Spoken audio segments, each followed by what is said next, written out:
Halo semua, selamat pagi. Perkenalkan nama saya Nengah Yoga Permana dengan nomor pokok mahasiswa 2058011010 dari kelompok 7 kelas B Bahasa Indonesia. Di video kali ini saya akan mempresentasikan mengenai tugas bahasa Indonesia yang berjudul tata kalimat, kalimat efektif, dan kalimat komunikatif. Baiklah, untuk yang pertama saya akan membahas tentang tata kalimat yang meliputi pengertiannya, unsur kalimat, dan frasa klausa. Apa sih itu tata kalimat?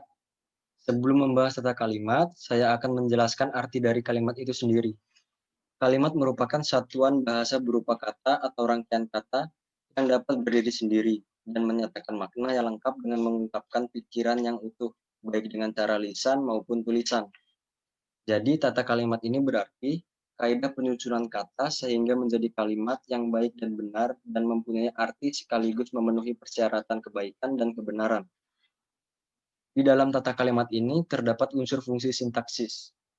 Apa sih itu unsur fungsi sintaksis?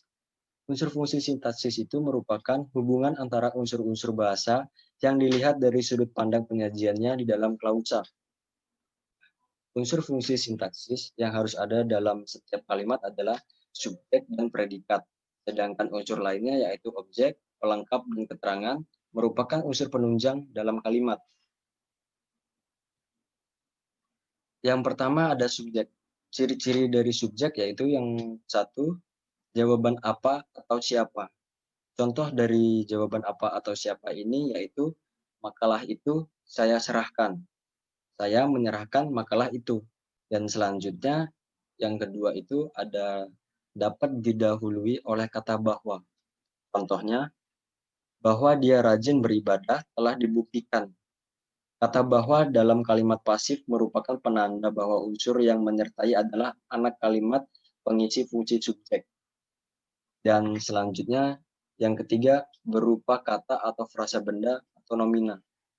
Contohnya yaitu rumah mewah itu akan dijual beserta isinya. Selanjutnya yang keempat dapat disertai kata ini atau itu. Contohnya sudah kami ketahui bahwa dia tidak datang hari ini. Untuk yang kelima dapat disertai pewatas yang.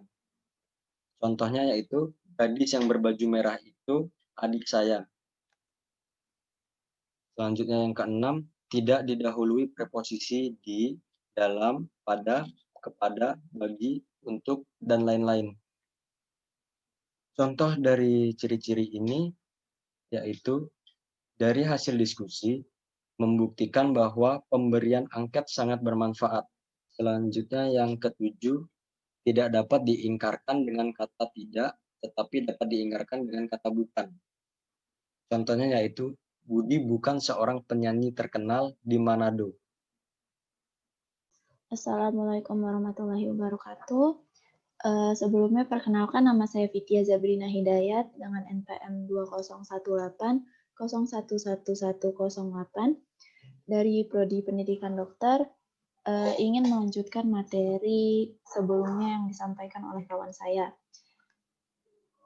Jadi, unsur fungsi sintaksis selanjutnya itu adalah predikat. Predikat ini memiliki ciri-ciri yaitu bagian kalimat yang menjelaskan pokok kalimat. Contohnya adalah ibu memasak. Dari ibu memasak ini, memasak sebagai predikat menjelaskan pokok kalimat yaitu ibu sebagai subjek. Selanjutnya ada dalam kalimat susun biasa, predikat berada langsung di belakang subjek. Contohnya seperti Rina belajar di kamar, ayah mengambil amplop. Itu predikat berada di belakang subjek. Ini sebenarnya predikat tidak selalu berada di belakang subjek, tapi biasanya dalam kalimat susun yang biasa itu predikat berada di belakang subjek. Selanjutnya ada predikat umumnya diisi oleh verba atau frasa verba. Contohnya, adik bermain. Bermain ini merupakan verba. Lalu ada Andi yakin meraih hasil maksimal dalam ujiannya. Yakin meraih ini merupakan frasa verba. Selanjutnya, ciri-ciri selanjutnya ada dalam kalimat susun biasa, yaitu S dan S lalu P, predikat berintonasi lebih rendah.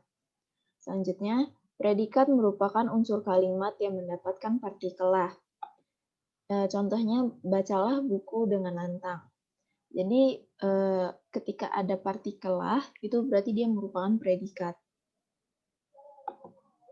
Selanjutnya ada predikat dapat merupakan jawaban dari pertanyaan apa yang dilakukan atau bagaimana. Seperti contoh, pertanyaannya apa yang dilakukan warga kompleks? Jawabannya mereka sedang bergotong royong. Bergotong royong ini merupakan predikat. Unsur fungsi sintaksis yang selanjutnya adalah objek. Objek ini ciri-ciri yang pertama berupa nomina atau frasa nominal. Contohnya, ibu membeli buku. Buku merupakan nominal atau kata benda, dan ibu ke pasar membeli sayur mayur. Sayur mayur ini merupakan frasa nominal. Ciri-ciri selanjutnya berada langsung di belakang predikat. Contohnya, Andi memainkan layang-layang. Nah, untuk objek ini pasti selalu berada di predikat. Terus ciri-ciri selanjutnya dapat diganti enklitiknya ku atau mu. Jadi contohnya, drummer melemparkan tongkatnya di kerumunan. Tongkat disambungnya ini merupakan objek. Lalu ada objek dapat menggantikan kedudukan subjek ketika kalimat aktif transisif dipasifkan. Contohnya adalah, contoh kalimat aktifnya Didi menendang bola. Bola merupakan objek. Tapi ketika dipasifkan, menjadi bola ditendang Didi, maka Didi menjadi objek. Sekian, lanjut ke materi selanjutnya. Terima kasih. Baik, perkenalkan, nama saya Muhammad Salman Al-Farisi dengan NPM 20580111020. Di sini saya akan menjelaskan tentang pelengkap. Pelengkap berfungsi untuk melengkapi informasi, mengkhususkan objek, dan melengkapi struktur kalimat. Pelengkap memiliki beberapa ciri-ciri. Yang pertama, kehadirannya dituntut oleh predikat aktif yang diisi oleh verba yang dilekati oleh prefiks ber, dan predikat pasif yang diisi oleh verba yang dilekati oleh prefiks di atau ter. Contohnya ada di kalimat Bu Minah berjualan sayur di pasar pagi. Selanjutnya, pelengkap merupakan fungsi kalimat yang kehadirannya dituntut oleh verba dwitransitif, pengisi. Contohnya, ayah membelikan adik mainan di mana membelikan adalah verba dwitransitif. Kemudian, pelengkap merupakan unsur kalimat yang kehadirannya mengikuti predikat yang diisi oleh verba adalah, ialah, merupakan, dan menjadi. Contoh kalimatnya adalah Budi menjadi siswa teladan. Selanjutnya, pada jika tidak ada objek, pelengkap terletak langsung di belakang predikat. Tetapi kalau predikat diikuti oleh objek, pelengkap berada di belakang objek. Contohnya, Pak Ali berdagang buku bekas. Untuk ciri yang selanjutnya, pelengkap tidak dapat diganti dengan pronominanya. Pada kalimat Pak Samad berdagang rempah, tidak bisa diganti dengan Pak Samad berdagangnya rempah. Untuk ciri yang terakhir, satuan bahasa pengisi pelengkap dalam kalimat aktif tidak mampu menduduki fungsi subjek apabila kalimat aktif itu dijadikan kalimat pasif. Contohnya, Pancasila merupakan dasar negara, tidak dapat diganti dengan dasar negara dirupakan Pancasila. Sekian, terima kasih. Perkenalkan, nama saya Nikomang Devi Wiratningrum yang akan melanjutkan presentasi mengenai keterangan. Keterangan memiliki beberapa ciri sebagai berikut, umumnya merupakan keterangan tambahan atau unsur yang tidak wajib dalam sebuah kalimat. Selanjutnya, keterangan dapat berpindah tempat tanpa merusak struktur dan makna dari kalimat. Dan keterangan diisi oleh adverbia, adjektiva, frasa adverbial, frasa adjektival, dan klausa terikat. Membedakan keterangan berdasarkan maknanya dapat dibedakan sebagai berikut. Yang pertama, keterangan tempat. Ayah pulang dari kantor. Kantor adalah contoh dari keterangan tempat. Selanjutnya adalah keterangan waktu. Contoh kalimatnya, Randy akan datang pada hari ini. Pada hari ini merupakan contoh dari keterangan waktu. Selanjutnya keterangan alat. Ibu menghaluskan bumbu menggunakan blender. Blender adalah contoh dari keterangan alat. Selanjutnya keterangan cara, contoh kalimatnya, Habib mengendarai sepeda motor dengan pelan-pelan. pelan-pelan adalah contoh dari keterangan cara. Selanjutnya, keterangan tujuan. Contoh kalimatnya, Adi giat belajar agar naik kelas. Jadi, tujuan Adi untuk belajar dalam kalimat tersebut adalah agar ia bisa naik kelas. Selanjutnya adalah keterangan penyerta. Contoh kalimatnya, orang itu pindah bersama anak dan istrinya. Keterangan penyertanya itu terdapat pada kalimat anak dan istrinya. Selanjutnya ada keterangan perbandingan, contoh kalimatnya, dia gelisah seperti cacing kepanasan. Keterangan perbandingannya itu adalah seperti cacing kepanasan.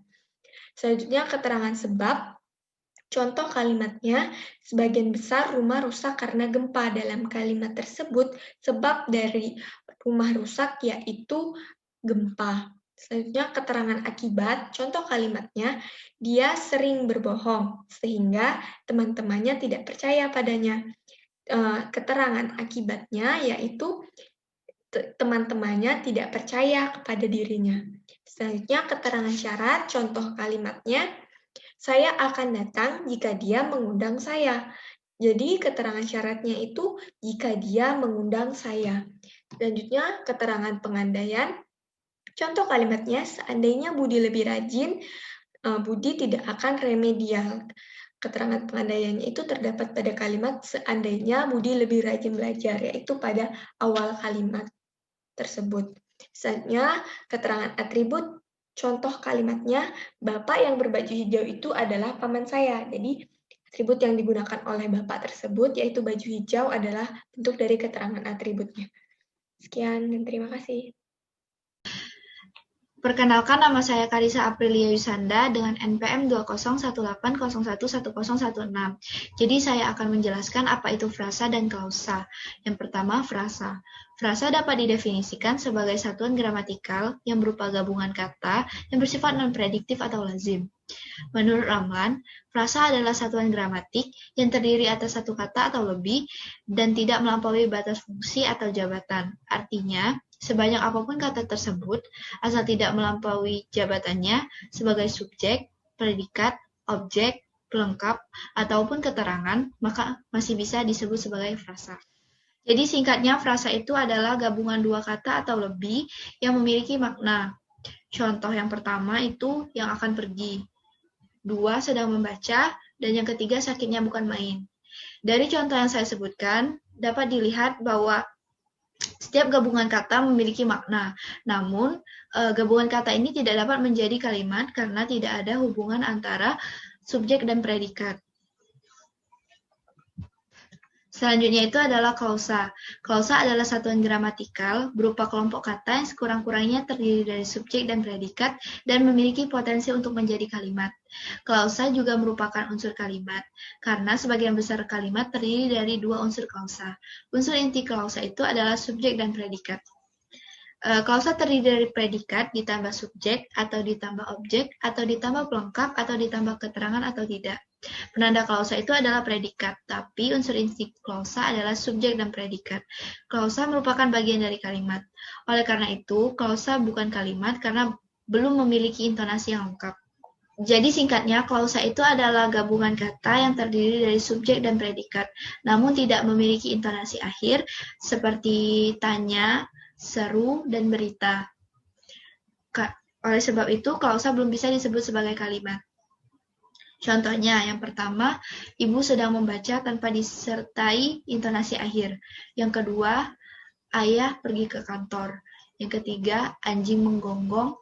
Dan yang keempat, buku berterbangan. Baik, kita akan melanjutkan ke materi selanjutnya, yaitu mengenai kalimat efektif. Namun sebelumnya, izinkan saya memperkenalkan diri terlebih dahulu. Nama saya Dorothy Rachel Elizabeth dengan NPM 2018-011078. Saya dari kelompok 7, kelas B MKU Bahasa Indonesia. Kalau kita berbicara tentang apa itu kalimat efektif, Wijono berpendapat bahwa kalimat efektif adalah kalimat yang singkat, padat, jelas, lengkap, dan dapat menyampaikan informasi secara tepat, sehingga apa yang disampaikan dapat mudah dipahami oleh pembaca. Nah, ada beberapa syarat agar suatu kalimat bisa menjadi efektif. Yang pertama adalah harus memiliki unsur penting atau pokok. Minimal harus terdapat subjek dan predikatnya. Yang kedua, taat terhadap tata aturan ejaan yang berlaku. Yang ketiga, menggunakan diksi yang tepat. Yang keempat, menggunakan kesepadanan antara struktur bahasa dan jalan pikiran yang logis dan sistematis. Yang kelima, menggunakan kesejajaran bentuk bahasa yang dipakai. Keenam, melakukan penekanan ide pokok. 7, mengacu pada kehematan penggunaan kata. Yang terakhir ke-8, menggunakan variasi struktur kalimat. Nih, untuk tentang kesepadanan struktur, ada beberapa ciri-ciri oleh suatu kalimat yang memiliki kesepadanan struktur. Yang pertama tentunya, kalimat itu harus memiliki subjek dan predikat yang jelas. Contohnya adalah, Wati memasak nasi di dapur. Nah, di kalimat ini yang menjadi subjek itu si Wati. Sedangkan predikatnya itu memasak. Kemudian yang kedua, kata depan tidak berada di depan subjek. Contohnya nih, bagi mahasiswa kedokteran harus mengikuti tutorial. Nah, kalau misalkan kita pikirin sendiri, sebenarnya ada yang janggal kan dari kalimat ini. Itu karena ada kata depan di depan subjek. Nah, kan subjeknya ini mahasiswa kedokteran. Tapi ada kata bagi, jadi sebaiknya supaya kalimat itu menjadi efektif, kata bagi tersebut dihilangkan. Kemudian ada predikat tidak didahului yang. Nih, tim basket Indonesia yang memakai baju kuning. Kesannya kalimatnya jadi gantung gitu. Karena kan ini subjeknya tim basket Indonesia. Tapi predikatnya memakai. Harusnya cukup tim basket Indonesia yang memakai baju kuning. Yang-nya itu harusnya dihapus agar menjadi lebih efektif gitu. Nah, yang terakhir itu untuk kesepadanan struktur ada subjek tidak ganda. Contohnya nih, pembangunan jembatan itu kami dibantu warga desa. Nah, bingung kan siapa yang subjek, mana yang subjek yang sebenarnya. Jadi itu subjeknya terdapat 2 ganda. Terus ada contoh yang benarnya, harusnya kita bikinnya kayak gini biar efektif. Dalam membangun jembatan itu, kami dibantu oleh semua warga desa.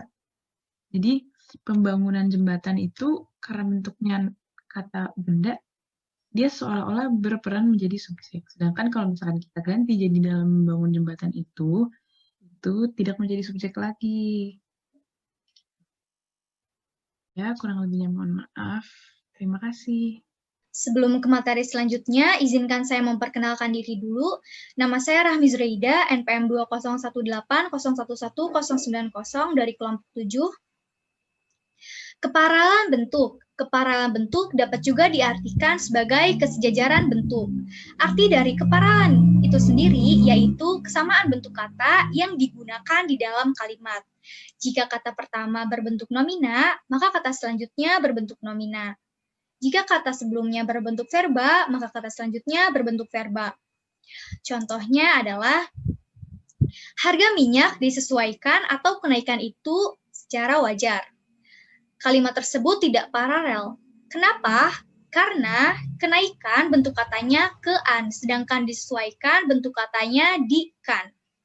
Agar menjadi bentuk yang sesuai antara satu sama lain, maka kenaikan harus diubah menjadi dinaikkan. Sehingga kalimat yang sesuai yaitu harga minyak disesuaikan atau dinaikkan secara wajar. Selanjutnya adalah ketegasan makna. Ketegasan makna bertujuan untuk menonjolkan ide pokok atau menegaskan ide pokok di dalam suatu kalimat. Banyak cara untuk memberikan penegasan pada kalimat efektif. Yang pertama yaitu meletakkan kata yang ditonjolkan di awal kalimat. Contohnya, majalah itu sudah saya baca. Dalam kalimat ini, majalah itu sebagai kata yang ditonjolkan. Sama halnya dengan kalimat radio itu sudah saya dengarkan. Radio itu sebagai kalimat yang ditonjolkan. Yang kedua yaitu mengurutkan kata secara bertahap. Contohnya, rapat itu dihadiri oleh presiden, gubernur, dan bupati. Bertahap dalam kalimat ini yaitu bertahap menurut Jabatannya, jabatan yang tertinggi ke jabatan yang terendah, yaitu presiden, kemudian gubernur, lalu bupati. Kemudian yang ketiga, yaitu mempertentangkan ide yang ditonjolkan. Contohnya, Amira kurus, tetapi suka sekali makan. Ide yang ditonjolkannya yaitu Amira kurus, tetapi terdapat pertentangan, dan pertentangan itu ditandai dengan konjungsi tetapi. Kemudian yang keempat, menggunakan partikel penekanan. Partikel penekanan dalam kalimat ini yaitu partikel lah. Contohnya, hormatilah gurumu, atau kitalah yang bertanggung jawab atas hal ini. Kemudian yang terakhir yaitu menggunakan kata pengulangan. Contohnya, Nadira kakak yang baik, kakak yang sayang kepada adiknya.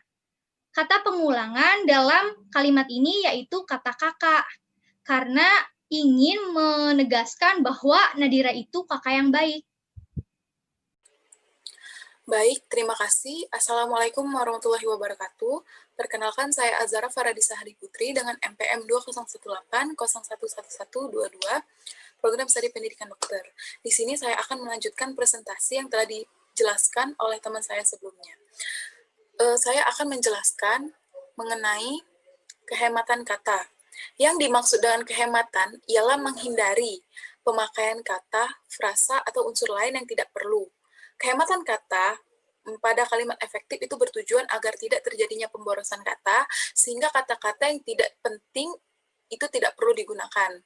Akan tetapi, kata hemat di sini tidak berarti harus menghilangkan kata yang dapat memperjelas kalimat tersebut.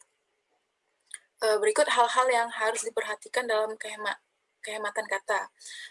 Antara lain, menghindari unsur yang sama pada kalimat majemuk. Contohnya, saya suka makan nasi dan tidak suka makan kentang.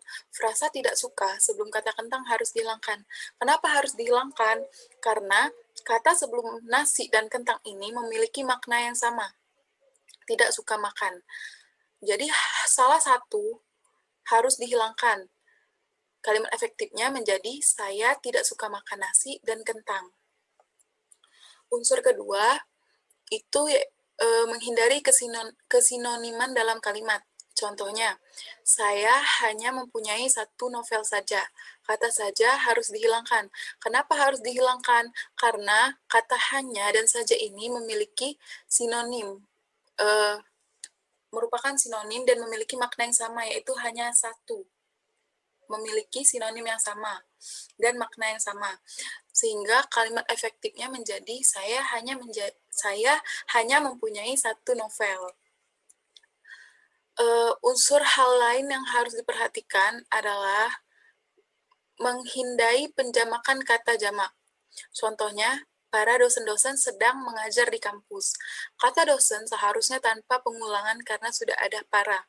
Kenapa kata dosen salah satunya harus dihilangkan? Karena di sini kata para itu telah menunjukkan dosen-dosen setelah menunjukkan banyak. Sedangkan kata dosen-dosen juga menunjukkan kata banyak, sehingga kata dosen-dosen ini harus dihilangkan salah satu, menjadi para dosen sedang mengajar di kampus. Selanjutnya, saya akan menjelaskan mengenai kecermatan penalaran. Kecermatan yang dimaksud dalam penulisan kalimat efektif adalah kalimat efektif yang ditulis secara cermat, tepat dalam diksi, sehingga tidak menimbulkan tafsir ganda dan kerancuan dalam kalimat, serta tepat dalam pemilihan kata. Contohnya itu seperti, bayi yang mendapat ASI lebih sedikit mengandung virus dibandingkan dengan bayi yang mendapat susu botol. Ini dikatakan tidak cermat karena kalimat tersebut tidak menunjukkan tujuan maksud kalimat itu tersendiri. Maksud kalimat itu tersendiri belum jelas dan memiliki tafsiran yang ganda. Seperti kita baca, bayi yang mendapat ASI lebih sedikit mengandung virus. Itu bisa jadi bayi yang mendapat ASI, bayi tersebut lebih sedikit mengandung virus. Atau bayi yang mendapat ASI lebih sedikit, bayi tersebut mengandung virus. Nah, kalimat tersebut masih mengandung tafsiran ganda sehingga dikatakan kalimat tersebut tidak cermat. Apa kalimat yang dikatakan cermat dan efektif itu menjadi bayi yang mendapat ASI akan lebih sedikit mengandung virus dibandingkan dengan bayi yang mendapat susu formula. Di sini kita menambahkan kata akan. Kata akan di sini berfungsi memperjelas maksud dari kalimat tersebut. Jadi maksud kalimat itu adalah bayi yang mendapatkan ASI yang lebih sedikit mengandung virus dibandingkan dengan bayi yang mendapat susu formula. Selanjutnya, saya akan menjelaskan tentang kepaduan gagasan. Yang dimaksud kepaduan di sini adalah kepaduan pernyataan dalam suatu kalimat dalam gagasan tersebut, yang bertujuan agar informasi yang disampaikan menjadi padu dan tidak terpecah-pecah. Ciri-cirinya yaitu kalimat dalam gagasan tersebut tidak bertele-tele, dan di antara predikat, kata kerja, dan objek penderita tidak disisipkan kata daripada atau tentang. Terima kasih. Assalamualaikum warahmatullahi wabarakatuh. Bersama dengan saya, Azmi Adha Nur Hanifah dari kelompok 7 dari kelas B Bahasa Indonesia. Pada kesempatan kali ini, saya akan melanjutkan presentasi dari teman saya, satu ciri khas terakhir dari kalimat efektif, yaitu kelogisan bahasa. Kemudian saya akan melanjutkannya dengan presentasi kalimat komunikatif. Selamat menyaksikan. Oke, ngomong-ngomong kelogisan bahasa, sebenarnya apa sih kelogisan bahasa itu? Kalau kita tahu, logis itu sendiri kan masuk akal, artinya sesuai dengan nalar, dapat kita terima secara nalar, dapat kita pahami. Nah, dari situ aja kita udah tahu ya, apa sih kelogisan bahasa itu? Contoh, ada contoh yang kita biasa gunakan sehari-hari, tapi ternyata itu tidak efektif dan tidak logis. Seperti waktu dan tempat kami persilahkan. Nyatanya itu tidak logis. Lalu bagaimana perbaikannya? Yaitu kita sebutkan terlebih dahulu siapa yang akan kita persilahkan. Seperti kepada Bapak Asep, saya persilahkan. Kepada Dokter Anita, saya persilahkan.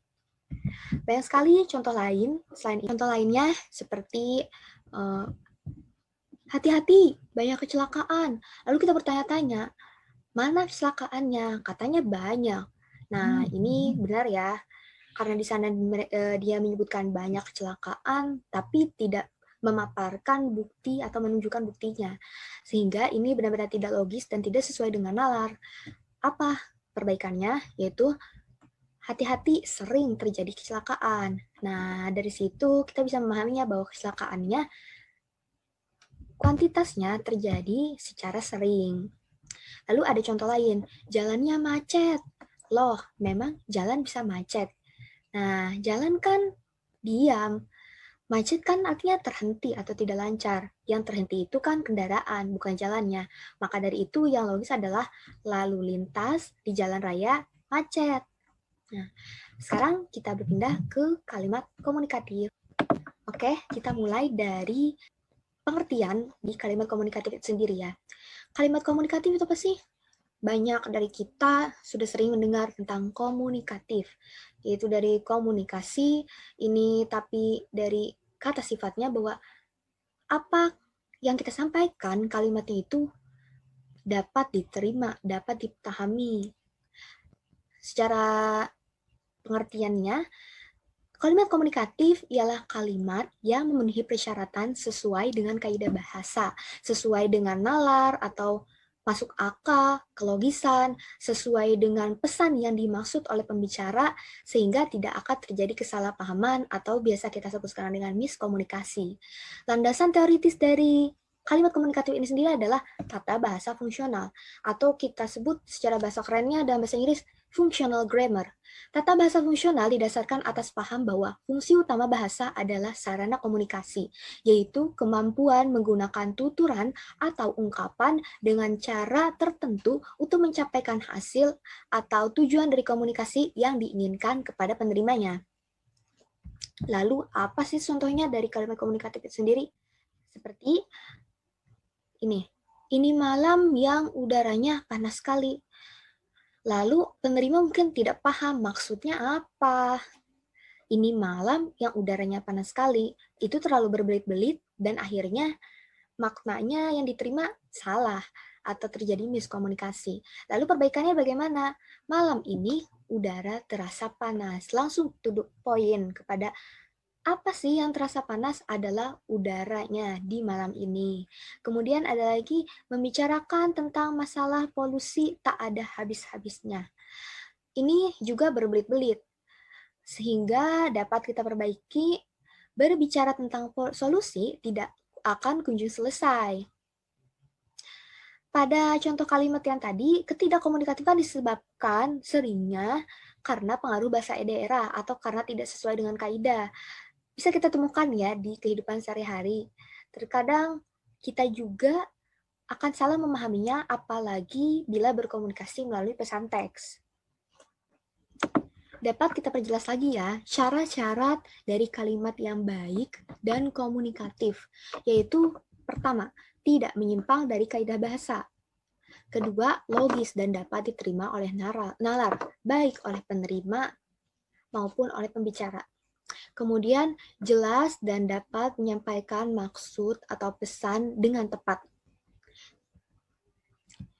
Ada contoh lainnya, ini bukan contoh terakhir dari saya, seperti saya melihat kelakuan anak itu bingung. Jadi, yang bingung ini siapa? Anaknya atau sayanya? Oleh karena itu, bisa kita ganti dengan ada dua pilihan. Saya bingung melihat kelakuan anak itu, atau saya melihat anak itu kebingungan. Nah, yang pilihan pertama berarti itu saya yang bingung, dan yang pilihan kedua itu berarti anaknya yang sedang kebingungan. Terima kasih. Baik, cukup sekian yang dapat kami sampaikan. Kurangnya mohon maaf. Semoga apa yang telah kami presentasikan dari kelompok 7 ini dapat menambah ilmu dan memberi pengertian lebih akan tata kalimat, kemudian kalimat efektif, serta kalimat komunikatif bagi teman-teman semua dan juga bagi kita selaku kelompok 7. Wassalamualaikum warahmatullahi wabarakatuh. Selamat pagi.